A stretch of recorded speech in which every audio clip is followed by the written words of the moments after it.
할렐루야. 오늘 은혜의 자리, 또 말씀의 자리에 나오신 여러분들에게 크고 놀라운 은혜와 또 축복, 또 깨달음이 함께 하시기를 간절히 소망합니다.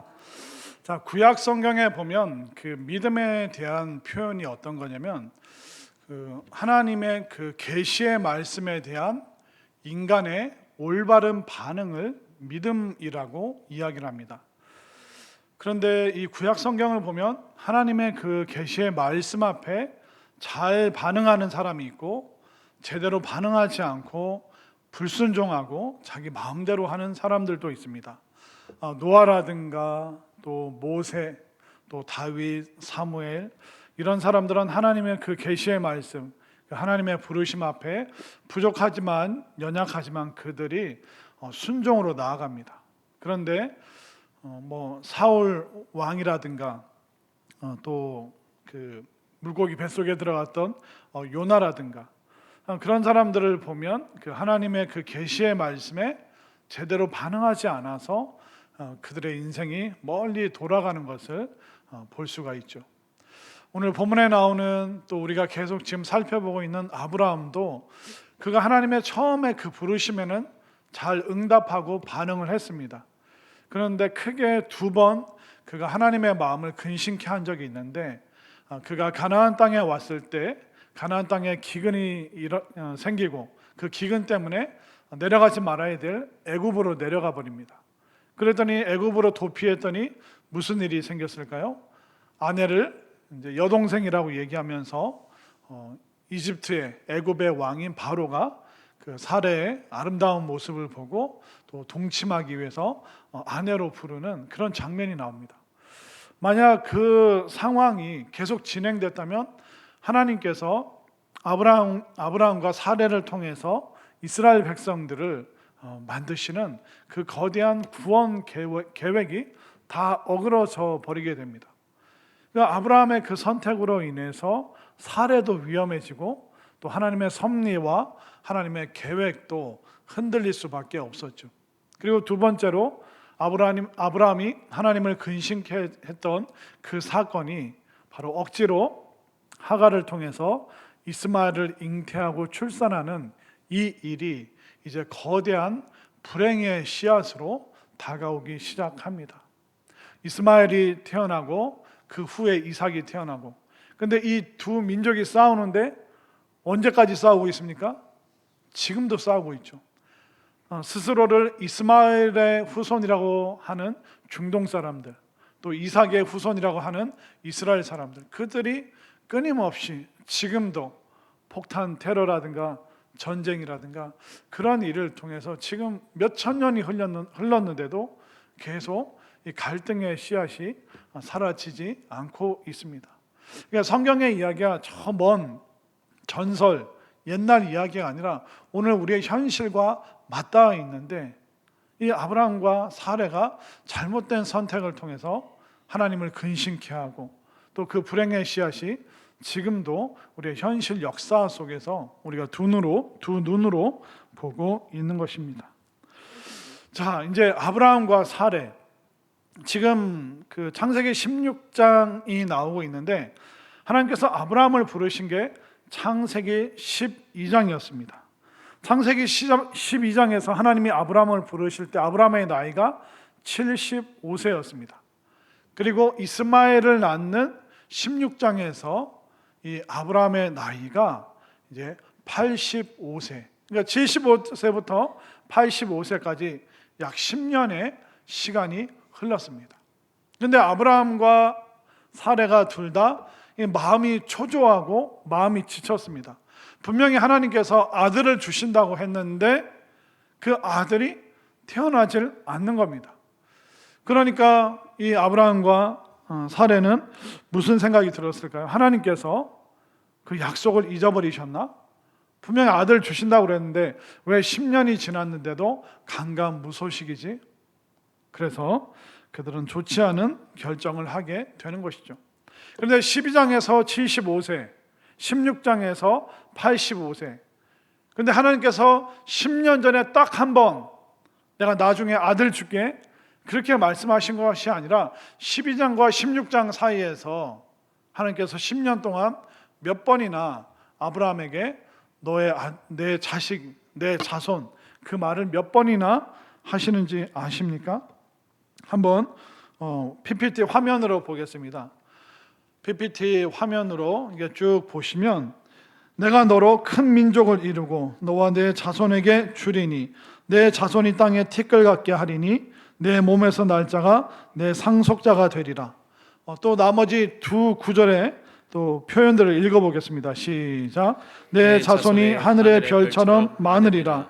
내 자손이 이방에서 객이 되지만 내 자손이 4대 만에 이 땅으로 돌아오리라. 하나님께서 75세인 아브라함을 부르셨는데 그 자손에 대한, 그 아들에 대한 약속이 10년 전에 한 번 그냥 툭 던져놓으시고 하나님이 한 번 또 꺼내시지 않은 이야기가 아니라 그 12장과 16장 사이에 7번, 그런데 아마 그 이상으로 하나님께서 많이 아브라함에게 얘기를 하셨겠죠. 너의 자손이 이와 같으리라. 너의 자손들이 앞으로 이렇게 살아가게 되리라. 그렇기 때문에 하나님께서 아브라함에게 너에게 아들을 주리라, 너의 자손이 이처럼 많아지리라, 이 약속의 말씀은 10년 전에 오래 묵은 옛날 약속이 아니라 하나님께서 시마다 때마다 아브라함이 잊어버릴 때마다 그 마음이 약해질 때마다 끊임없이 내 자손이 이와 같으리라, 계속 하나님께서는 그 신선한 새로운 약속의 말씀을 아브라함에게 계속 주셨다는 것을 우리가 알 수 있습니다. 그런데 하나님은 말씀하시는데 왜 아브라함과 사레는 이 하나님의 말씀을 못 들을까요?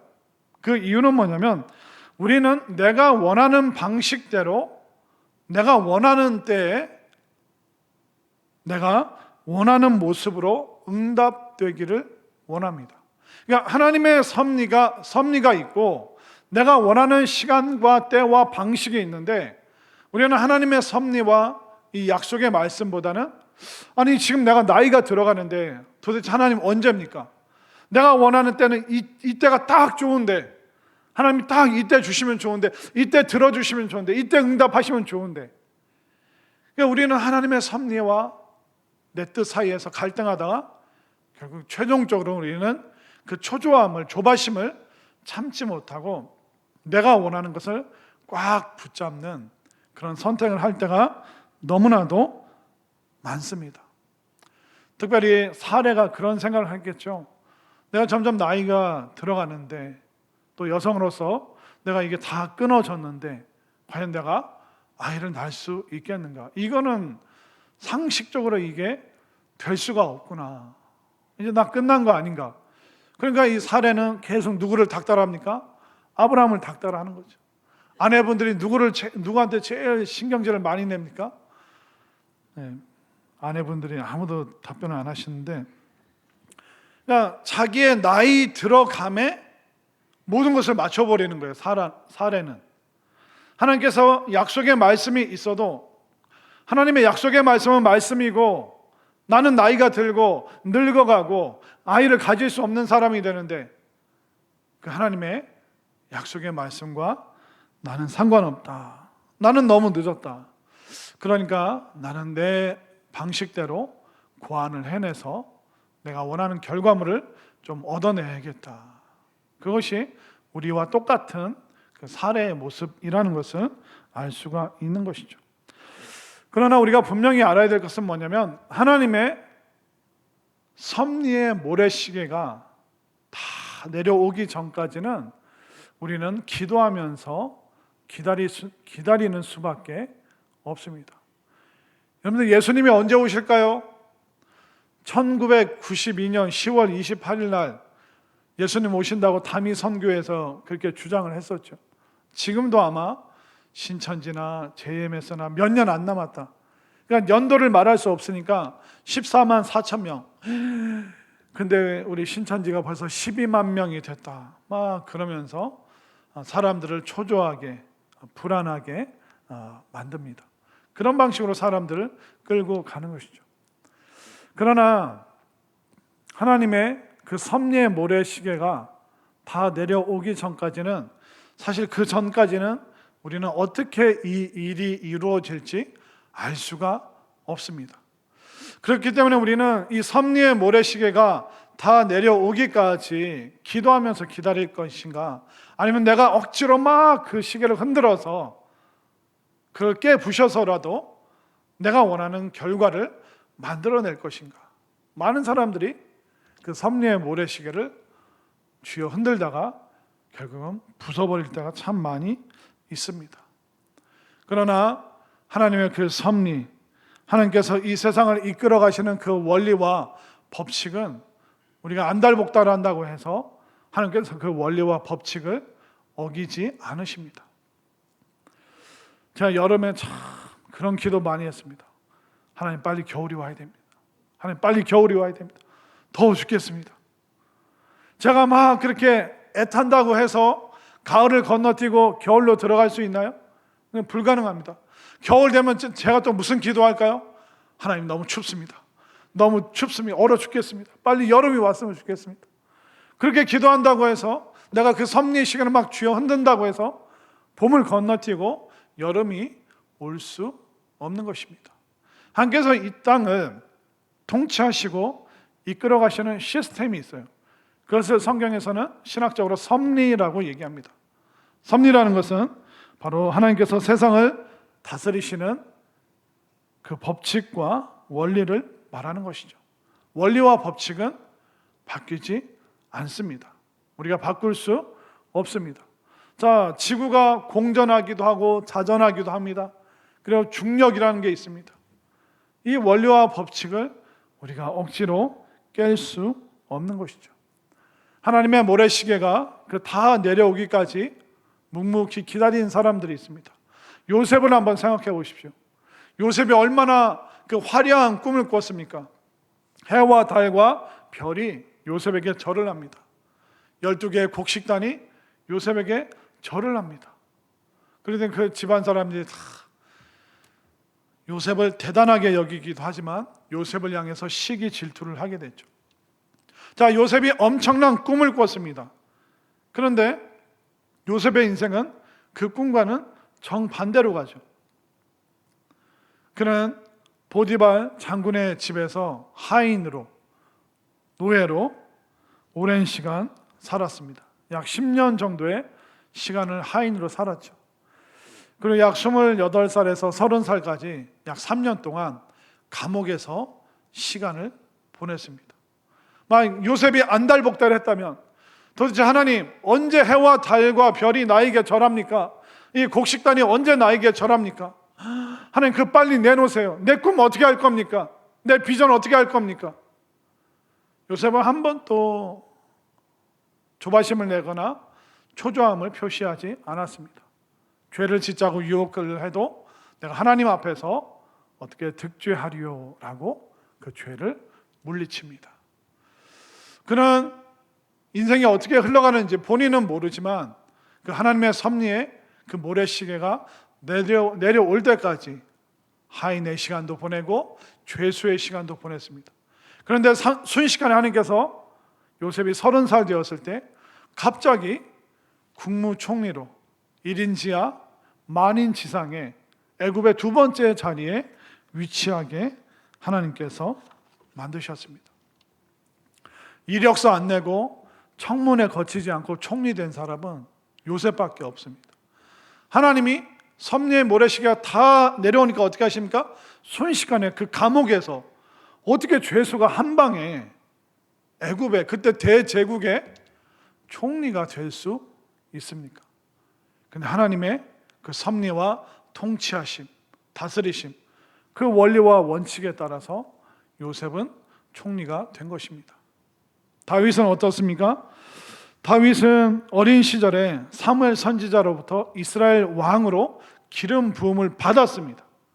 근데 그가 기름 부음 받고 진짜 왕이 되기까지는 약 10년에서 12년 정도의 시간이 걸렸습니다.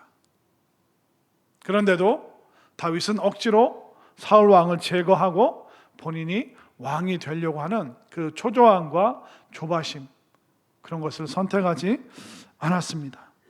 섭리의 모래시계가 다 내려오니까 순식간에 하루아침에 하나님의 약속이 성취되었던 것을 요셉과 다윗을 통해서 우리는 너무나도 잘 알고 있습니다.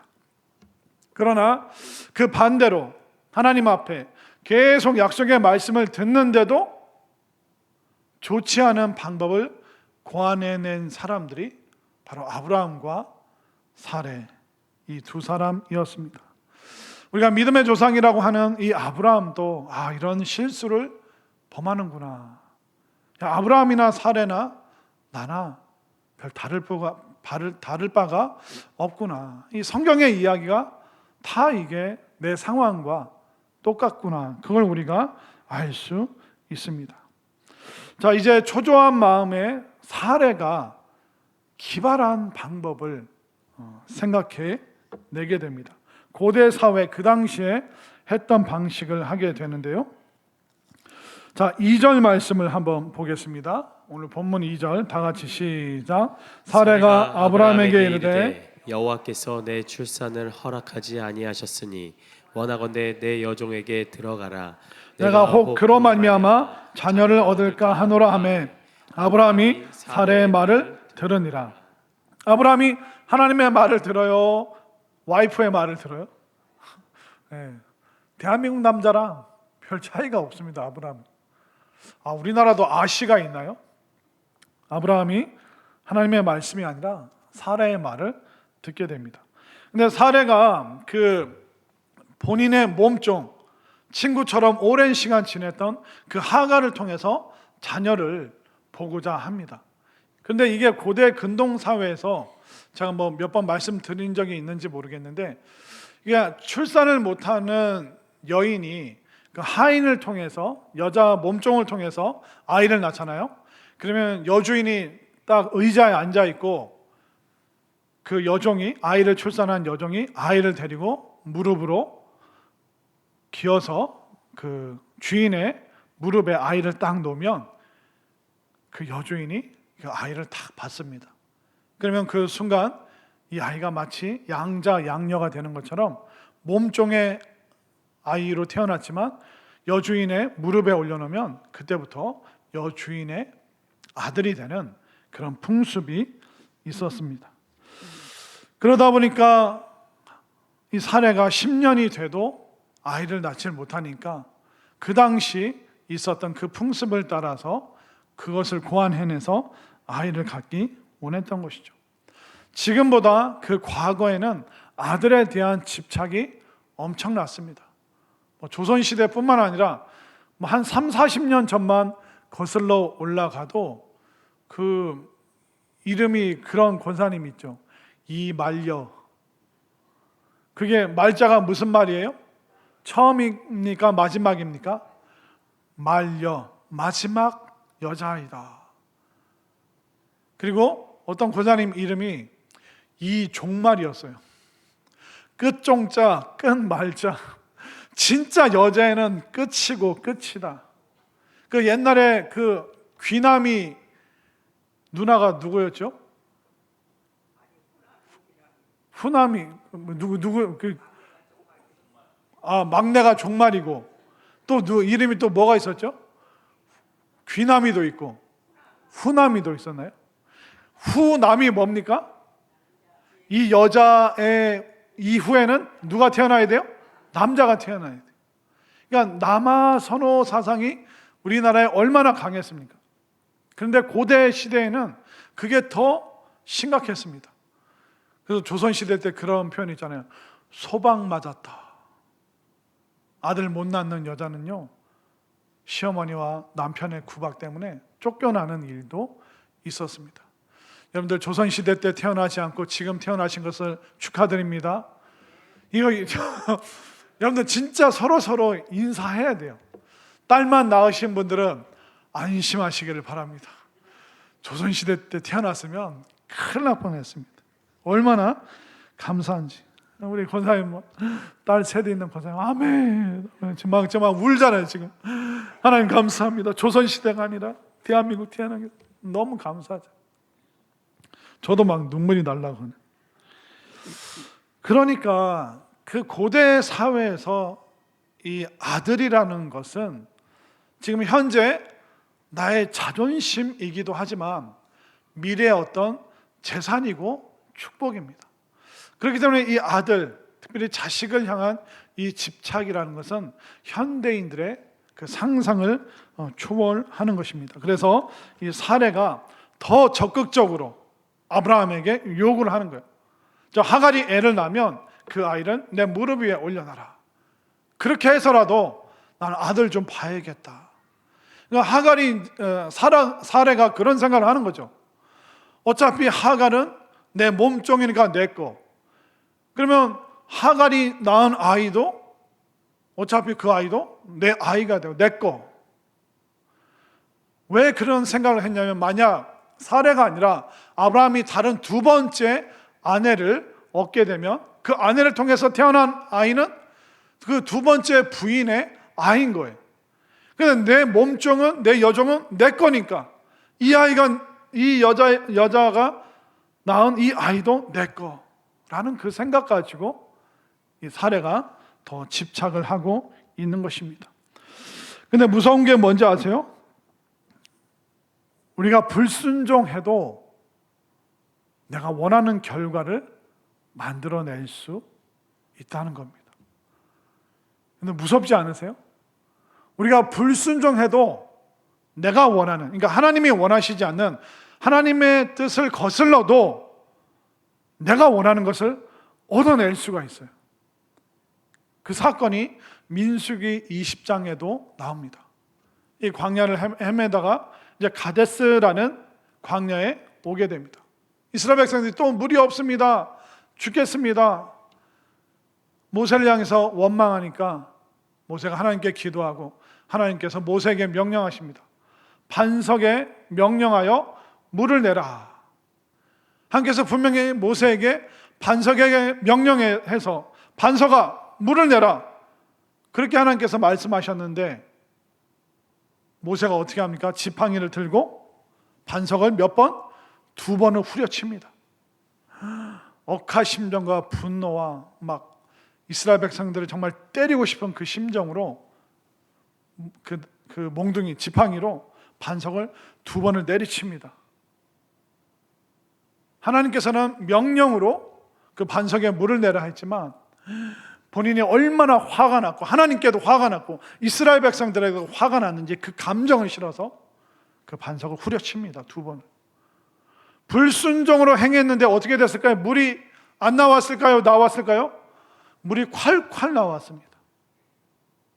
그러나 그 반석에 물을 낸 온 좋지 않은 감정을 실어서 반석을 두 번 후려친 그 사건으로 인해서 결국 모세는 가나안 땅에 들어가지 못하고 가나안을 앞두고 느보산이라는 곳에 그가 묻히게 됩니다.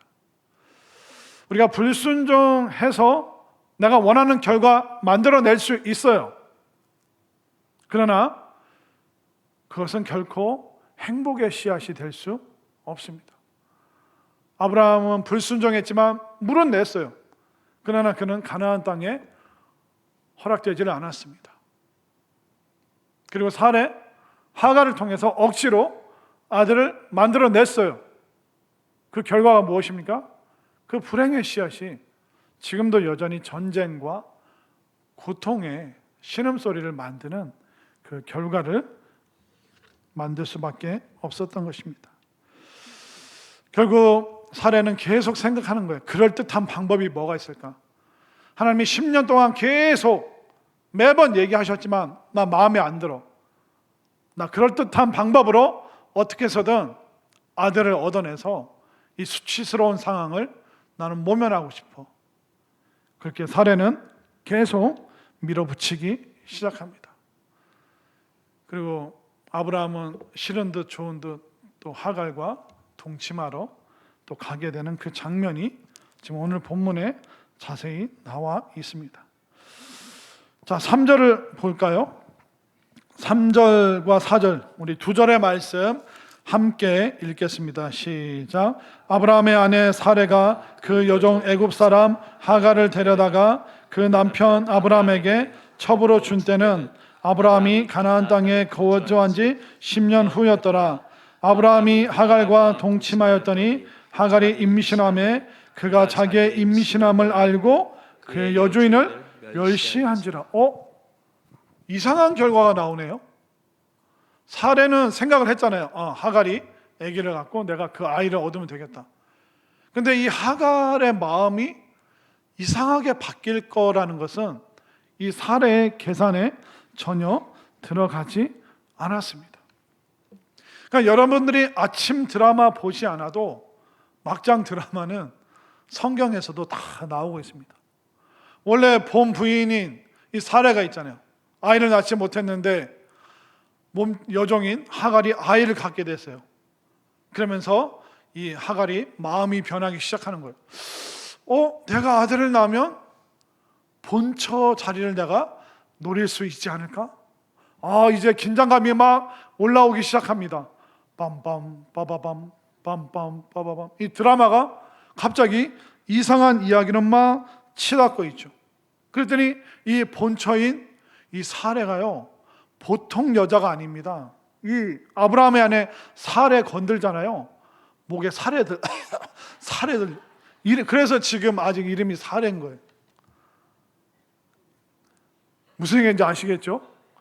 또 이따 집에 와서 누워서 혼자 웃지 마시고 그냥 지금 웃으시면 돼요.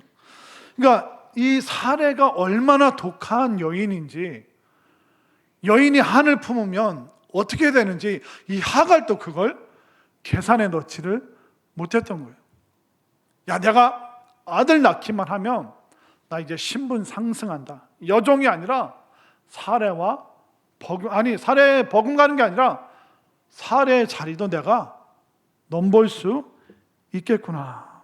이렇게 이 본처와 이 하갈, 이 두 사이에만 빰빰 빠바밤 긴장감이 막 감돌고 있어요.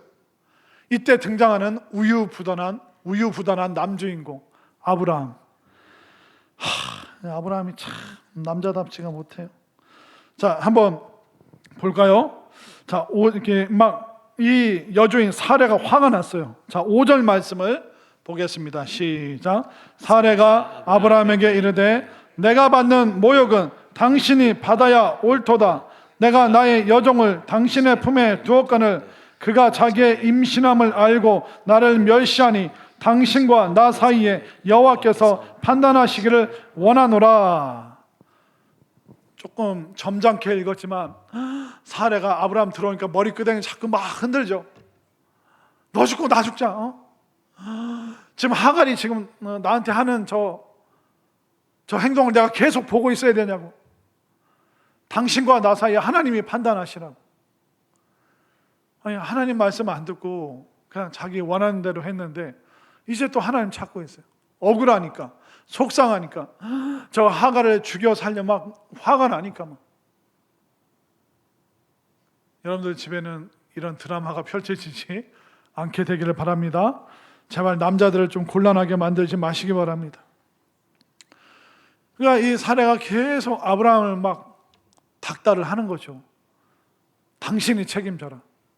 당신 따라서 여기 가나안까지 왔는데 아들도 못 낳고 당신 때문에 지금 뭐냐고.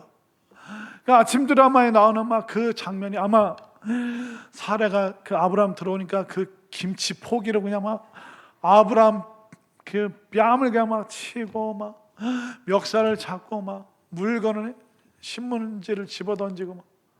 여러분들이 상상하는 그 광경이 지금 펼쳐지고 있는 거예요. 근데 사례 건들면 뭐에 든다고요? 사례들을. 이 사례가 얼마나 무서운 여자인지 아세요? 아브라함이 쥐어 살 수밖에 없어요. 자, 6절을 보십시오. 6절 말씀 시작. 아브라함이 사례에게 이르되 당신의 여종은 당신의 수중에 있으니 당신의 눈에 좋을 대로 그에게 행하라 하매 사례가 하갈을 학대하였더니 하갈이 사례 앞에서 도망하였더라. 아브라함이 중재를 못해요. 그래 당신 좋을 대로 해요 하고 도망치는 거예요. 집에서. 그러니까 이 사례가 하갈을 학대하였더니 본처죠. 지금 눈이 뒤집혔죠. 이 질투심과 복수심 그리고 그 집안에 여주인이란 그 신분, 이 모든 게 복합작용을 해서 하갈을 괴롭힐 수 있는 모든 방법을 총동원해서 하갈을 학대하였다. 근데 이 학대했다라는 이 표현이 어디에 또 등장하냐면 출애굽기에서 그 애굽 백성들이 이스라엘 백성들을 고통스럽게 괴롭게 만들었다. 그때 쓰는 원어랑 똑같은 언어입니다. 그러니까 지배계층이 노예계층을 채찍으로 또 모질게 학대했던 그 방식과 똑같은 방식으로 이 사례가 하갈을 그렇게 학대하였다. 모든 질투와 분노, 또 집안에서 본인이 할 수 있는 모든 방법을 다해서 지금 하갈을 괴롭게 만들고 있습니다. 어쩌다 일이 이 지경까지 되었을까요? 나름 그럴듯한 방법을 선택한 거잖아요. 그 당시의 풍습을 차용해서 사례가 이렇게 하면 되겠다. 그 아브라함도 그냥 못 이기는 척 그냥 하갈과도 살고 또 뭐 사례와도 살고 뭐 좋은 게 좋은 거지 뭐. 그래서 뭐 아들 볼 수 있으면 그것도 뭐 좋은 거고. 하갈은 또 무슨 생각했을까요? 이제 종의 신분에서 부인의 신분, 아내의 신분이 될 수 있겠구나. 내가 신분 상승할 수 있겠구나. 다들 나름대로 그럴듯한 생각을 했어요. 아브라함은 어찌됐든 아들을 얻을 수 있고, 사례는 하갈이 내 거니까 하갈의 아이도 내 거요. 근데 하갈이 저렇게 못된 마음을 품을지 몰랐습니다. 그리고 하갈도 그냥 자연스럽게 조금 내가 사례 앞에서 어깨에 힘주고 그 정도는 나 할 수 있잖아. 잘하면 나도 본부인이 될 수 있는데, 각자 그럴듯한 생각을 했습니다. 그러나 그 불순종으로 억지로 만들어낸 그 결과물, 그게 어떻게 진행되고 있습니까? 자, 6절 맨 끝에 보십시오. 하갈이 사례 앞에서 도망하였더라. 지금 하갈이 그 학대를 못 견디고 도망가고 있습니다. 자, 이렇게 일이 진행돼 버리면 아브라함은 하갈 뱃속에 있는 아들을 잃어버리게 됩니다. 사례는 오랜 세월 함께했던 친구 같은 그 여종을 잃어버리게 되는 겁니다. 그 하갈은 어떻게 됩니까? 먹고 살 만한 집을 잃어버리게 된 그런 결과가 초래되었습니다.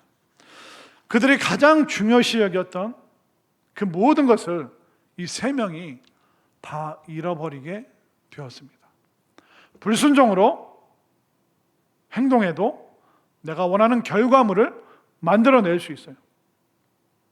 그러나 하나님의 섭리와 말씀이 빠진 상태에서 내가 원하는 결과물을 만들어냈지만 아들도 잃어버리고 친구 같은 여종도 잃어버리고 편안하고 안락한 집안도 잃어버리게 된 이런 결과를 마주하고 있습니다. 아브라함과 사례의 이 뼈아픈 실책. 그런데 단순히 그들만의 문제가 아니라 고대 사회 사람들의 문제가 아니라 오늘날 우리도 마찬가지입니다. 우리도 뒤돌아보면 후회하고 또 실수하고 실책한 걸로 인해 땅을 치며 후회할 때가 얼마나 많이 있습니까? 공부 좀 할 걸. 자격증 좀 따놓을 걸. 젊을 때 나 왜 이렇게 게을렀지? 그때 그렇게 살지 말 걸. 엄마가 공부하라고 했을 때 공부 좀 할 걸. 또 어떤 분들은 과도한 욕심 때문에 우리가 실수를 할 때도 참 많이 있습니다.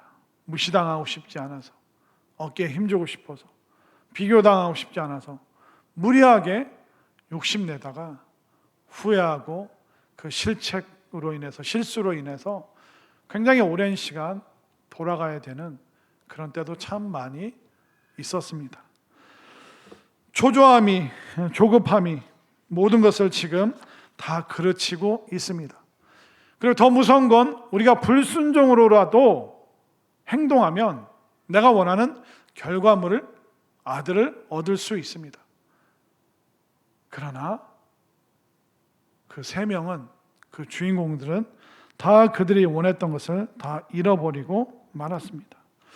어떻게 해야 될까요? 게을러서 공부 안 하고 자격증 안 따고 성실하지 못했고 남들과 비교당하면서 그 자존심 세워보고자 과도한 욕심 부렸을 때 후회 나날을 보내면서 그때 그 어두운 밤에 우리가 뭘 해야 될까요? 여러분 다시 한번 하나님의 은혜를 구하시기를 바랍니다. 힘들고 어려울 때 다시금 하나님의 은혜가 나에게 임하기를 원합니다. 하나님, 나 지금 당장 하나님의 은혜가 필요합니다. 내가 불순종으로 억지로 내가 원하는 결과물 만들어냈지만 어쩌다 일이 이 지경이 됐는지 모르겠습니다. 하나님 어디서부터 해결해야 되는지 모르겠습니다. 나는 왜 똑같은 실수를 하고 나는 왜 똑같은 잘못을 범할까요? 왜 나는 이렇게 학습이 안 되고 배우지를 못할까요? 그때 다시금 하나님의 은혜를 구하시기를 바랍니다. 하나님의 기적적인 그 은총이 내려올 때 하나님께서 모든 것을 합력하여 내 실수와 실패와 실체까지도 하나님께서 전화위복의 은혜를 그때 내려주신다는 것을 반드시 믿으시기를 바랍니다. 그리고 불순종으로 만들어냈던 그 방식이 아니라 정말 뼈아프게 후회했다면 하나님께서 말씀하셨던 말씀의 인도함을 받고 좀 시간은 더디지만 내 초조함과 내 조급함에는 도달하지는 못하지만 하나님의 그 섭리의 모래시계가 천천히 내려올 때까지 기도하고 말씀 가운데 은혜 가운데 머물기로 다짐하고 작정하면서 다시 한번 또 다시금 그 은혜가 여러분들에게 임할 때까지 머물고 기도하는 또 말씀을 다시 한번 굳세게 붙잡는 우리 모두가 될 수 있기를 간절히 소망합니다.